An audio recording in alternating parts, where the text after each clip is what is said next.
Hello guys, இந்த வீடியோவில் நம்ம எதை பற்றி பார்க்க போகிறோம் அப்படின்னு பார்த்தீங்கன்னா எஸ்பிஐயோட கிரெடிட் கார்டை பற்றி தான் பார்க்க போகிறோம். குறிப்பாக பார்த்தீங்கன்னா நான் ஏன் இந்த கிரெடிட் கார்டு வாங்கினேன், அதாவது பார்த்தீங்கன்னா இதோட பேர் SBI card, simply save SBI card அப்படின்றது தான். ஏன் இந்த கார்டை வாங்கினேன் அப்படின்றத பற்றின சின்ன டீட்டெயில் தான் இந்த வீடியோ மூலமாக நீங்கள் தெரிஞ்சுக்க போகிறீங்க. கண்டிப்பாக இது உங்களுக்கு யூஸ்ஃபுல்லாக இருக்கும். ஸோ வீடியோவை கடைசி வரைக்கும் பாருங்கள். இப்போ வாங்க வீடியோக்குள்ளே போயிடலாம். ஓகே, கவரோட பின்புறத்தில் என்ன போட்டிருக்கு அப்படின்னு பார்த்தீங்கன்னா OTP, expiry date, card number, பின்னாடி இருக்கிற சிவிவி, இது சம்மந்தமான இன்ஃபர்மேஷனை வந்துட்டு யார் கால் பண்ணி கேட்டாலும் அவங்களுக்கு நம்ம சொல்லக்கூடாது. குறிப்பாக இந்த மாதிரி விஷயத்தை பேங்க்கில் இருந்தே கேட்க மாட்டாங்க. உங்களோட பாஸ்வேர்டு என்னது, உங்களோட கார்டு நம்பர் என்னது, சிவிவி என்னது, இந்த மாதிரி இன்ஃபர்மேஷனை அவங்க கேட்க மாட்டாங்க. ஸோ அதை தான் அங்கே குறிப்பிட்டிருக்கிறாங்க. ஓகேங்களா? ஓகே, நம்ம இதை கட் பண்ணி எடுத்துருவோம். கட் பண்ணதுக்கப்புறம் பார்த்திங்கன்னா உள்ளே என்னென்னலாம் கொடுத்துருக்குறாங்கன்னு பார்த்துடலாம். இந்த கவரை கட் பண்ணுறதே பார்த்திங்கன்னா ரொம்ப கஷ்டமாக இருக்குது. இந்த ஸ்டிக்கர் எல்லாத்தையும் பார்த்திங்கன்னா பிரிச்சுட்டு அதுக்கப்புறம் உள்ளே நல்லா பசை போட்டு ஒட்டியிருக்கிறாங்க. ஸோ அவுக்கிறதுக்கே பார்த்திங்கன்னா இவ்வளோ நேரம் ஆகுது. அதுதான் நீங்கள் பார்த்துட்ருக்கீங்க. நல்லா ப்ரொடெக்ஷனோடு தான் நம்மளுக்கு வந்திருக்கு கொரியரில். ஓகே, இப்போ கவரை பிரித்தாச்சு. உள்ளே பார்த்தீங்கன்னா கொஞ்சம் புக்லெட்ஸ் இருக்குது. கார்டும் இதுக்குள்ளேயே தான் இருக்கும். அதை தாண்டி பார்த்திங்கன்னா வேறு எதுவும் இருக்காது, எம்டியாக தான் இருக்கும். ஓகேங்களா? இப்போ எல்லாத்தையும் நம்ம வெளியே எடுத்தாச்சு. இப்போ அதில் என்னென்னலாம் இருக்குது அப்படின்றத நம்ம பார்த்துடலாம். இப்போ இந்த பேப்பரை எடுத்தோம்னா கொஞ்சம் பார்த்திங்கன்னா அவங்களோட அட்வர்டைஸ்மெண்ட் சம்மந்தப்பட்டதை இங்கே கொடுத்துருப்பாங்க. ஓகேங்களா? நான் வாங்கியிருக்கிறது பார்த்திங்கன்னா ரூபே கார்டு. ஓகேங்களா? ரூபே கார்டுனால என்னென்ன பயன் இருக்குதுன்னு பின்னாடி சொல்கிறேன்.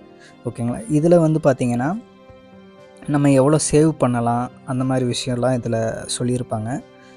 நம்ம பின்னாடி ஸ்டிக்கரில் போட்டிருந்த அமௌண்ட்டு தான் பார்த்திங்கன்னா பின்னாடி ஸ்டிக்கரில் போட்டிருந்த அதே டீட்டெயில்ஸ் தான் இங்கேயும் போட்டிருக்காங்க. உங்கள் பின்னு, ஓடிபி இதெல்லாத்தையும் ஷேர் பண்ணக்கூடாது. அப்புறம் அது எப்படி ரிஜிஸ்டர் பண்ணணும் அப்படின்ற சம்மந்தமான டீட்டெயிலையும் போட்டிருக்காங்க. அடுத்து நம்ம பேப்பர் ஓப்பன் பண்ணோம்னா நம்மளுக்கு ஏடிஎம் கார்டு மேலே ஒட்டியிருக்கும். அதாவது ஈஸியாக ரிமூவ் பண்ணிக்கிற மாதிரி தான் ஒட்டியிருக்கும். அதை தாண்டி பார்த்திங்கன்னா நான் வாங்கியிருக்கிற கார்டுக்கு எவ்வளோ லிமிட் அப்படின்னு அதில் மென்ஷன் பண்ணியிருப்பாங்க. நான் வாங்கியிருக்கிற கிரெடிட் கார்டுக்கு 47,000 லிமிட்டு. கேஷுன்னு நம்ம ஏடிஎம்மில் போய் எடுத்தோம்னா 14,000 வரைக்கும் எடுத்துக்கலாம். அதாவது 14,000 வரைக்கும் நம்மளால் ஏடிஎம்மில் நம்ம எடுத்துக்க முடியும். இதை நம்ம போக போக இந்த கார்டை யூஸ் பண்ண நம்மளுக்கு இன்க்ரீஸ் ஆகிக்கிட்டு போய்கிட்டே இருக்கும். ஸோ அந்த ஆப்ஷன் நல்லாயிருக்கும். என் ஃப்ரெண்டு பார்த்திங்கன்னா 1 லட்ச ரூபா வரைக்கும் அவனுக்கு அவைலபிலிட்டி இருக்குது.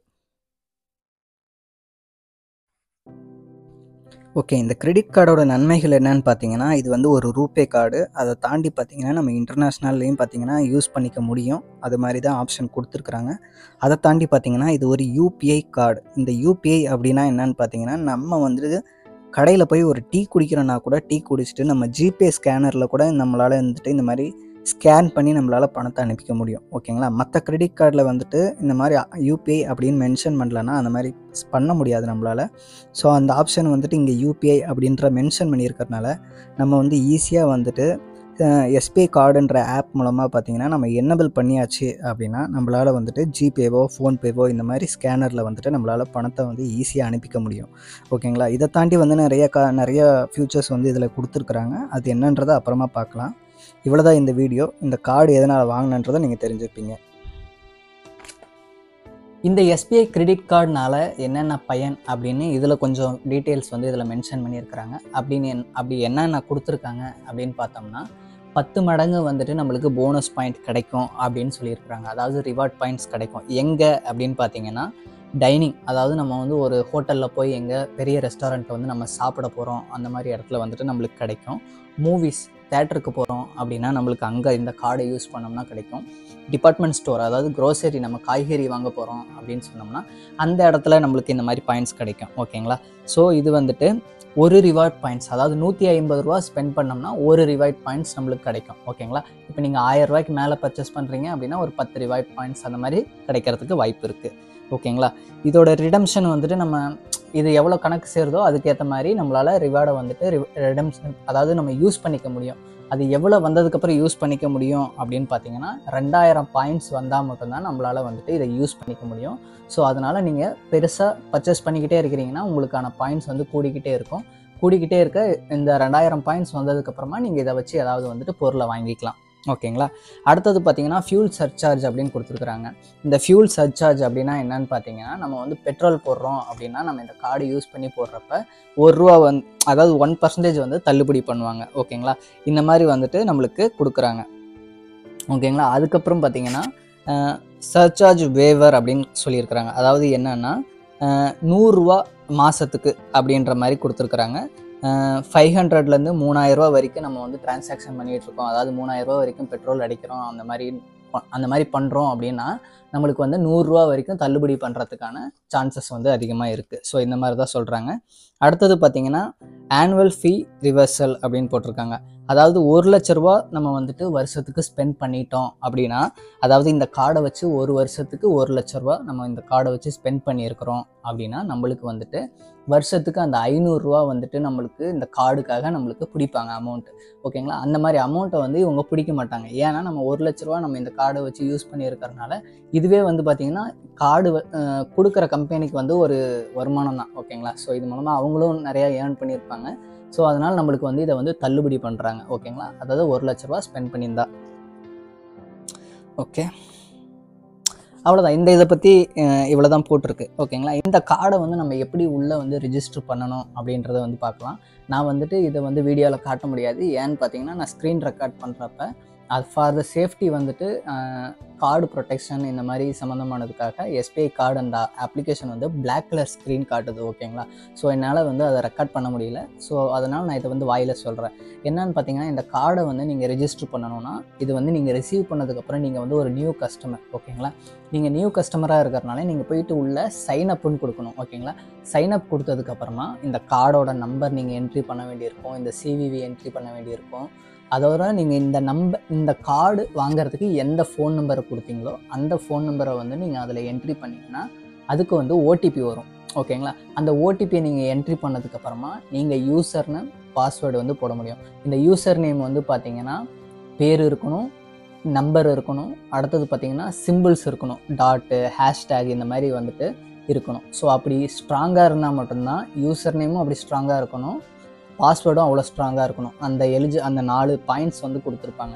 அந்த 4மே டிக் ஆச்சுனா மட்டும்தான் உங்களுக்கு இது வந்து கன்ஃபர்மேஷன் ஆகும். ஸோ அதனால் மறக்காமல் நீங்கள் எழுதுகிறப்ப நீங்கள் வந்து நோட்டில் வந்துட்டு எழுதி வச்சுக்கோங்க. ஏன்னா நான் வந்து இதுக்கு முன்னாடி யூஸ் பண்ணியிருக்கிறதுக்கு பார்த்தீங்கன்னா இந்த மாதிரி பாஸ்வேர்டு போட்டதே இல்லை. ஸோ அந்த அளவுக்கு ஸ்ட்ராங்காக வந்து போட சொல்லியிருக்கிறாங்க. ஸோ அதனால் அந்த மாதிரி பண்ணிக்கிறது நல்லது. அடுத்தது பார்த்திங்கன்னா இந்த கார்டோட லிமிட் நம்ம ஆல்ரெடி பார்த்தாச்சு. இந்த கார்டு வந்து ரூ. 1,00,000 லிமிட் கிடைக்கும் அப்படின்ற மாதிரி தான் நம்ம வாங்குகிற டைமில் வந்து போட்டிருக்கிற மாதிரி சொல்லுவாங்க. ஸோ நம்ம வந்துட்டு எடுத்துகிட்ட உடனே நம்மளோட எலிஜிபிலிட்டிக்கு ஏற்ற மாதிரி தான் பார்த்திங்கன்னா நம்மளுக்கு லிமிட் செட் பண்ணுவாங்க. ஓகேங்களா. நம்மளோட சேலரி எவ்வளோ, நீங்கள் வந்து செல்ஃப் எம்ப்ளாய்டாக இருந்தால் உங்களுக்கு ஒரு மாதிரி அமையும். நீங்கள் வந்துட்டு சேலரி அதாவது ஒரு கம்பெனியில் வேலை பார்க்குறீங்க அப்படின்னா அதுக்கு தனியாக அமையும். ஓகேங்களா. ஸோ அந்த மாதிரி பார்த்து தான் உங்களுக்கு லிமிட்டை வந்து அலோகேட் பண்ணுவாங்க. பட் லிமிட் வந்துட்டு சேஞ்சபிள் தான். நீங்கள் வந்து நல்லா யூஸ் பண்ணிகிட்ருக்கீங்க இந்த கார்டை அப்படின்னா உங்களுக்கு வந்து ரூ. 1,00,000 வரைக்கும் இதுக்கான லிமிட் வந்து இன்க்ரீஸ் ஆகிறதுக்கு வாய்ப்பு இருக்குது. ஓகேங்களா. இவ்வளோ தான் இந்த கார்டை பற்றின டீட்டெயில்ஸ். உங்களுக்கு ஏதாவது சந்தேகம் இருக்கும் அப்படின்னா நீங்கள் வந்து கமெண்ட்டில் தெரியப்படுத்துங்க. ஏன்னா நானே வந்து பார்த்திங்கன்னா சொன்ன பாயிண்ட்ஸே திரும்ப சொல்லிகிட்டு இருந்திருப்பேன். அது எனக்கே தெரியுது, தப்பாக எடுத்துக்காதீங்க. உங்களுக்கு எதாவது புரியல அப்படின்னா நீங்கள் வந்து கமெண்ட்டில் கேளுங்க, நான் தெரியப்படுத்துகிறேன். அது இல்லாமல் பார்த்திங்கன்னா என்கிட்ட 3 கிரெடிட் கார்ட்ஸ் இருக்குது. ஓகேங்களா. இது வரைக்கும் நான் 3 கிரெடிட் கார்ட்ஸ் வந்து யூஸ் பண்ணிகிட்ருக்கேன். ஒன்று வந்து ஃப்ளிப்கார்ட் ஆக்சிஸ், இன்னும் வந்து கோட்டக் கிரெடிட் கார்டு, அடுத்தது பார்த்திங்கன்னா இப்போ நியூவாக அப்ளை பண்ணியிருக்கிறது எஸ்பிஐ கார்டு. ஓகேங்களா. இது வந்து சிம்பிளி சேவ் அப்படின்ற ஒரு டைப் ஆஃப் கார்டு யூஸ் பண்ணியிருக்கிறேன். ஸோ இதை நம்ம யூஸ் பண்ணி பார்க்கணும்.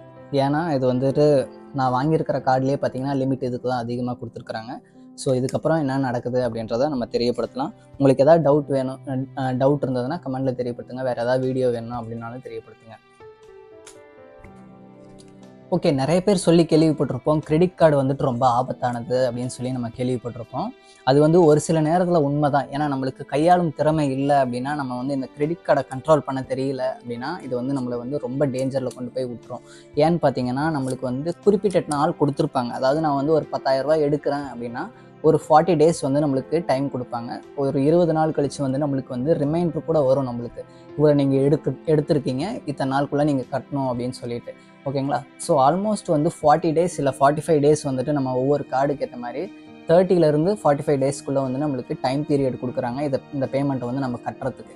ஓகேங்களா. அப்படி கட்டுறதுக்கு நம்ம கொடுத்த டைமை வந்து நம்ம ரீச் பண்ணிட்டோம், ஆனால் கட்ட முடியல அப்படின்னா என்ன பண்ணலாம் அப்படின்னு பார்த்தீங்கன்னா, நீங்கள் வாங்கின அதாவது எடுத்த அமௌண்ட்டை வந்துட்டு நம்ம இஎம்ஐயாக ஸ்ப்ளிட் பண்ணலாம்.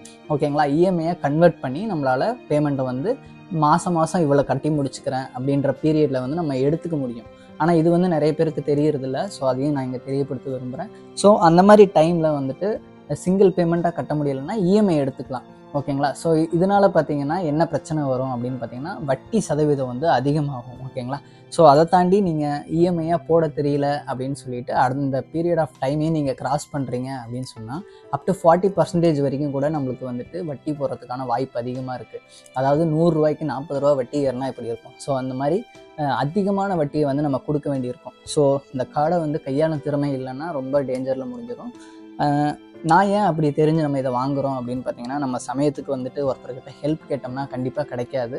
ஸோ நம்ம வந்துட்டு என்ன தான் நல்லா பழகியிருந்தாலும் பார்த்தீங்கன்னா, நம்மளுக்கு காசு விஷயம்னு வரப்போ எல்லாருமே வந்து டேஞ்சர் தான். ஓகேங்களா. காசுனா எல்லாருமே வந்து வாயை மூடிட்டு தான் இருப்பாங்க. ஸோ அந்த மாதிரி டைமில் வந்து நம்மளுக்கு இந்த கிரெடிட் கார்டு வந்து கையாளும் திறமை இருந்தால் இதை வந்து நீங்கள் கரெக்டாக யூஸ் பண்ணிக்கலாம். ஸோ இதை வந்து நீங்கள் நல்ல ஞாபகத்தில் வச்சுக்கோங்க. உங்களுக்கு வந்து யாரோட உதவியும் கிடைக்கல அப்படின்ற பட்சத்தில் நீங்கள் இதை யூஸ் பண்ணலாம். அடுத்தது பார்த்தீங்கன்னா, இன்னொரு டைப் ஆஃப் யூசேஜ் என்னன்னு பார்த்தீங்கன்னா, நம்மளுக்கு வந்து ஃபோன் பண்ணி நம்ம கேட்போம், காசு வேணும் அப்படின்னு கேட்போம். ஸோ அரேஞ்ச் பண்ணுறதுக்கு 2 நாள் ஆகும், 3 நாள் ஆகும் அப்படின்னு சொல்லுவாங்க இல்லையா. அந்த மாதிரி டைமில் கூட நம்ம வந்து இந்த கார்டை வந்து எமர்ஜென்சிக்கு ஒரு ஹாஸ்பிட்டல் டக்குன்னு ஸ்வைப் பண்ணிக்க முடியும்.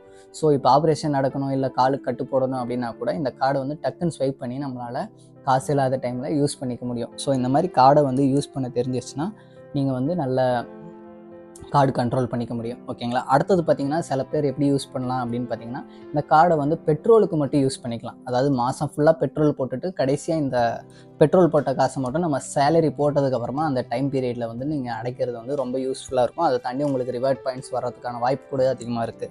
ஓகேங்களா. அடுத்தது வந்து பார்த்தீங்கன்னா, ரெடி கேஷ் இருக்குது அப்படின்ற பட்சத்தில் ரெடி கேஷை போட்டு எடுத்துக்கலாம். அதை தாண்டி இல்லாத பட்சத்தில் நீங்கள் இது யூஸ் பண்ணுறது ரொம்ப நல்லது. யார்கிட்டையும் நம்ம காசு கேட்கணும் அப்படின்ற ஒரு அவசியம் இல்லை. அது தாண்டி வராது. ஸோ அதுக்காக தான் இந்த கிரெடிட் கார்டு நான் யூஸ் பண்ணிகிட்ருக்கிறேன். நான் வந்துட்டு மற்றவங்கக்கிட்ட கேட்குறதுக்கே வந்து கூச்சப்படுற ஒரு ஆள். ஓகேங்களா. ஸோ அதனால தான் பார்த்தீங்கன்னா நான் இந்த மாதிரி கார்டை யூஸ் பண்ணிக்கிறேன். அது 40 நாளுக்குள்ளே என்னால் கட்ட முடியுன்ற ஒரு நம்பிக்கை வந்தால் மட்டும்தான் இந்த கார்டை யூஸ் பண்ணுவேன். இல்லைன்னா நான் யூஸ் பண்ண மாட்டேன். உங்களுக்கு இந்த வீடியோ யூஸ்ஃபுல்லாக இருந்திருக்கும்னு நான் நம்புகிறேன். வீடியோ பிடிச்சிருந்ததுன்னா ஒரு லைக் பண்ணுங்கள், சப்ஸ்கிரைப் பண்ணுங்கள். இன்னொரு வீடியோவில் சந்திப்போம். நன்றி.